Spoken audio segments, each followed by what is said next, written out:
জুলাই বিপ্লবের ছাত্র জনতার গণভুত্থানের সময় আমরা দেখেছি সারা বাংলাদেশে সকল শ্রেণীর মানুষ, ফ্যাসিস্ট ব্যতীত সকল রাজনৈতিক দল একসাথে হয়ে এই বিপ্লবটা ঘটিয়েছেন এবং যেখানে প্রত্যেকটা মানুষের অংশগ্রহণ ছিল। সো এনসিপির কক্সবাজারের আজকের আয়োজনে আমরা এমন একটা বার্তা দিতে চাই যে যেখানে ফ্যাসিস্ট বিরোধী এবং ফ্যাসিস্টদের যে কোনো মস্তিষ্কে এবং তাদের যে কোনো মাথাচাড়া দেওয়ার যখনই দিবে আমরা সবাই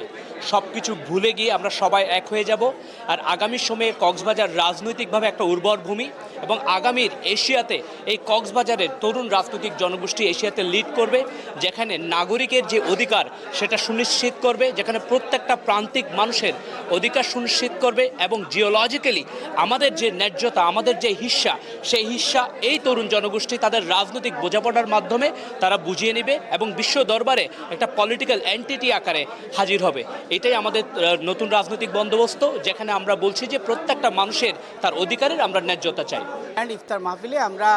চেষ্টা করেছি জুলাই আগস্ট অভ্যুত্থানের অংশগ্রহণকারী বিভিন্ন রাজনৈতিক দল, সিভিল সোসাইটি, সাংবাদিক, ছাত্র প্রতিনিধি এবং ক্রিয়াশীল বিভিন্ন ছাত্র সংগঠন যারা সক্রিয়ভাবে রাজপথে ভূমিকা রেখেছে এবং ফ্যাসিবাদ বিরোধী আন্দোলনটাকে ত্বরান্বিত করেছিল, আমরা চেষ্টা করেছি তাদেরকে নিয়ে একটা ইফতার মাহফিল আয়োজন করার জন্য। এখানে আরেকটা উল্লেখযোগ্য দিক হলো আমরা এখানে শহীদ পরিবারের সদস্যদেরকেও আমন্ত্রণ জানিয়েছিলাম। শহীদ আহসান হাবিবের পরিবারের সদস্যগণ এসেছেন, তারা প্রায় সময় আমাদের সাথে যোগাযোগ রাখেন এবং আমরা একটা মেসেজ এখান থেকে দিতে চেয়েছি, সেটা হচ্ছে দলমত নির্বিশেষে জুলাই আগস্ট অভ্যুত্থানে যেভাবে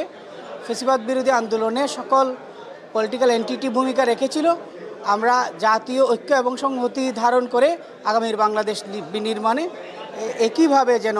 আমরা ঐক্যবদ্ধ থাকি, সেই আহ্বানটুকু আমরা সকল পলিটিক্যাল পার্টিগুলোকে রেখেছি আজকের এই ইফতার মাহফিলের মাধ্যমে। সবার কাছে শুধু আমার একটাই প্রত্যাশা, আমাদের জাতীয় নাগরিক কমিটির একটাই প্রত্যাশা, কক্সবাজার জেলার যত রাজনীতিবিদ আছেন, কক্সবাজার জেলার যতজন সমাজসেবক আছেন, ওনাদের কাছে একটাই চাওয়া, আগামীর দিনে কক্সবাজারকে আমরা কিভাবে সামনে এগিয়ে নিয়ে যাব, কিভাবে কক্সবাজারের উন্নয়ন হবে, কোন কোন খাতে গিয়ে কক্সবাজার উন্নয়ন হবে, কক্সবাজারের লবণ শিল্প, কক্সবাজারের কৃষি, কক্সবাজারের মৎস্যজীবী, এগুলো আমরা কিভাবে উন্নয়ন করব এবং সবাই একসাথে কাঁধে কাঁধ মিলিয়ে আমরা কিভাবে উন্নয়ন করব, এটা নিয়ে আমরা সবার কাছে আশা রাখতেছি। উৎসবের খুশি হবে নগদে বেশি, কারণ ঘন্টায় ঘন্টায় আছে গিফট জেতার সুযোগ।